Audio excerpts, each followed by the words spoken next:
He's yelling at him. I told you guys it would not make him happy to get that Gatorade bag.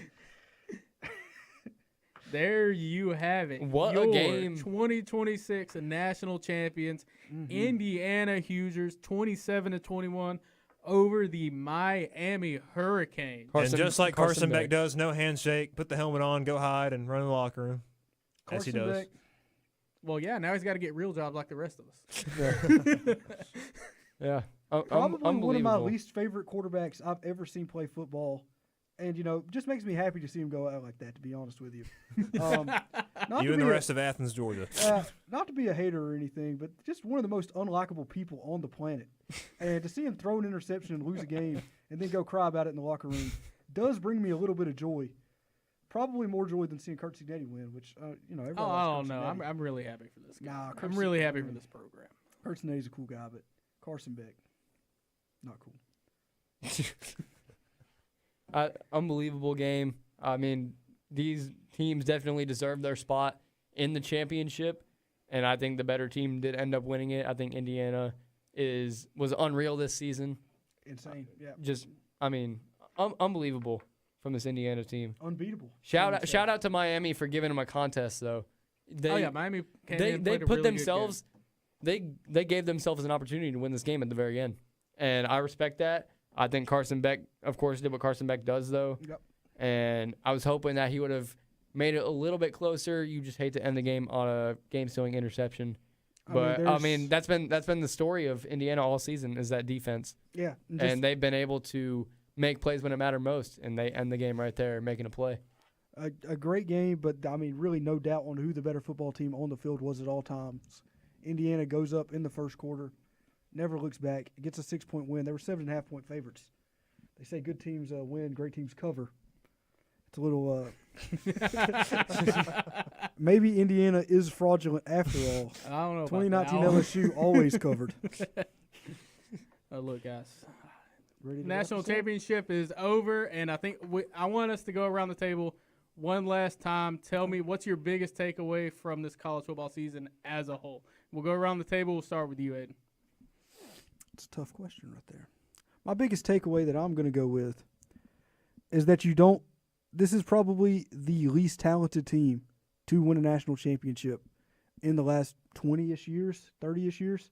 Like, I don't know how good that 95 Nebraska team was. I'm sure they had 5 stars everywhere. But this is That'd be 30 years. Yeah, I don't know if there's ever been a team in the 24/7 sports era to win a national championship without a 5-star on their roster. And this team did it. They went out there. They showed that with the transfer portal, you can build a team based on players that have proven to perform at the collegiate level. Bring them in. Bring in the guys that you have tape on that have proven themselves and win a national title with it. Michael? I think this season fully cements the change we have in college football now. I feel like every team this year, including Indiana, to be honest with you, I know they went 16-0, and at times they looked unbeatable, like nobody in the world could even touch them. But I felt like every team this year had their flaws. I don't feel like anybody on this team was just extremely I feel like last year when Ohio State got on their run, all the talent they had, nobody could even do anything with Ohio State. Some of those Georgia teams in 21 and 22, some of the Alabama teams we saw in the mid 2010s. I don't think we're ever going to see that again. I felt like even as a Georgia fan, I know it's a little biased, but as a Georgia fan, Ohio State, I felt like Georgia and Ohio State were two of the best teams in the country. Two very flawed teams still though. And I felt like the years past, you've had that top four didn't really have a lot of flaws, regardless of who you're looking at. So. I think with Indiana winning this title and the way that all those teams look this year, I think the portal NIL has officially just stamped that change in college football now, and now you're really seeing it. You saw a little bit last year, but I still think you kind of kept a little bit of that with some of those teams who still they were stockpiling the talent and were still playing really well. But I think now it's just completely a different sport. To piggyback off of what you're saying right now, it is like you would see offenses develop over time, where a quarterback and a receiver would be a backup and continue to practice together every week, and they would build up that thing where they got in year 3. And they were untouchable. Offenses have looked more less cohesive out there as a unit this year. These offenses have really, Indiana had the most cohesive offense, and it was a ragtag team of people that were brought together. Ohio State had all the talent in the world, but they couldn't get an offensive game together really at all this year. Yeah, kind of bouncing off of what both of you said, I think this completely changes the landscape of college football. The 12-team playoff, you can like it. You cannot like it, whatever. I think it was great. I like the 12-team college football playoffs. I disagree with the group of 5 teams getting automatic bids unless you go undefeated. I think that would deserve a spot.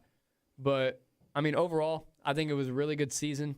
I like how there wasn't one clear top team. I mean, we saw Ohio State be amazing all season, and then we saw them fall. I mean, Indiana was the only team that didn't really start near the top, but when they got to the top, they stayed there. And no other team was able to do that. I think it's well-deserved for Indiana. Shout out Miami for making it, but at the same time, the better team won in the end, and I think this was a great college football season. I loved it. I think that this season resembled a shift in college football, and I think that I'm not going to go as far as to say the Big Ten is the best conference right now. I think that they've had 3 straight national championships, though, and that's come from 3 different teams. Yep. And I'll add on to that as an SEC guy, that SEC dominance, it's Alabama for a long stretch of it, nobody else, LSU sprinkle in, then Georgia at the tail end. But with the Big Ten, with your point, you're having Michigan go win it, you're having Ohio State go win it, you're having Indiana go win it, you're having Oregon in the semifinal now. Mm-hmm. Where's the SEC at? 1-9 in bowl season, something like that. Ole Miss was there. They were there. They were there. I won't really judge a team based on bowl performance. That's my biggest thing. Yeah, because unless you're in a college football playoff, I feel like the college football playoff is kind of fair game. You weren't better than the other conferences that you're going up against. But I think another thing that I'm going to take away from this season is going to be just get your guy in and believe in him. Indiana went out. They took a chance on Kurt Signetti. They seen what he had, and we were like, we want that here. I think that we have something special, and we're just going to let you try and just to build something off of this. And whether that's a good thing for college football or whether it's a bad thing for college football, it remains to be seen later on down the road.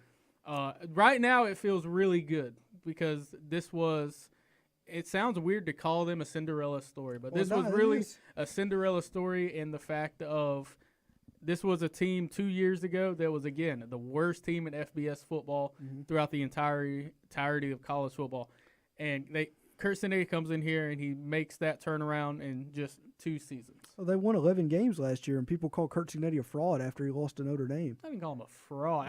There were people calling Kurt Signetti, like saying that it was a complete fluke. And the Indiana just played a really easy schedule and capitulated as soon as they played a good football team. Now, I thought they were going to go around 9-3 this year. I didn't think they were going to be as good as they were at all. Yeah.